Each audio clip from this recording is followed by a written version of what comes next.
Ang isang pagiging Kristiyano ay hindi isang relihiyon, bagkus ito ay uri ng estado. Estado na kung saan na ipamumuhay ng isang tao.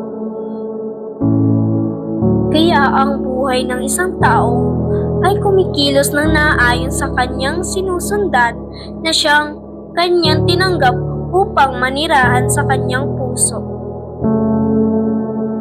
Nasusulat sa unang Pedro chapter 2 verse 21. Sapagkat sa ganitong bagay kayo ay tinawag.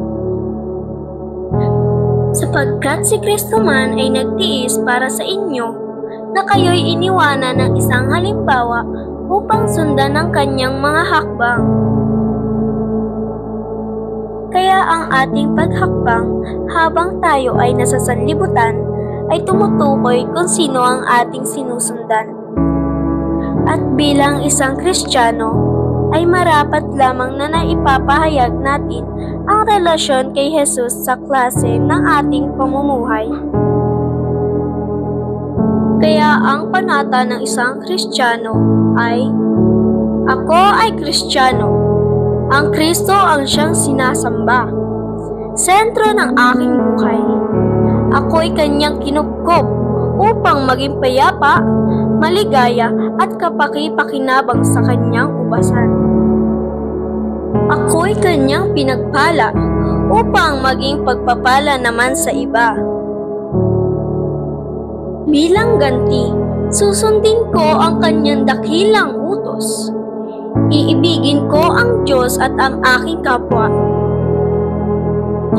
Tutuparin ko ang aking dakilang mandato. Nahanapin at ibahagi ang kanyang salita sa tupang naliligaw. Kahit na ako ay manghina at manglupaypay ako ay hihimlay sa iyong kamay. Hampasin man ng hangin at bayuhin ng bagyo. Ikaw, Kristo, ang aking saklolo. Balutin man ng alalahanin at kabagabagan, ikaw, Kristo, ang aking kanlungan. Minsan nang naligaw, ngunit iyong nahanap. Naglugmok sa kahirapan, ngunit iyong tinulungan. Nabalot ng sakit, ngunit inyo'y pinagaling. Kaya ang buhay na ito ay alay sa iyo. Mula ngayon, ako ay gamitin mo.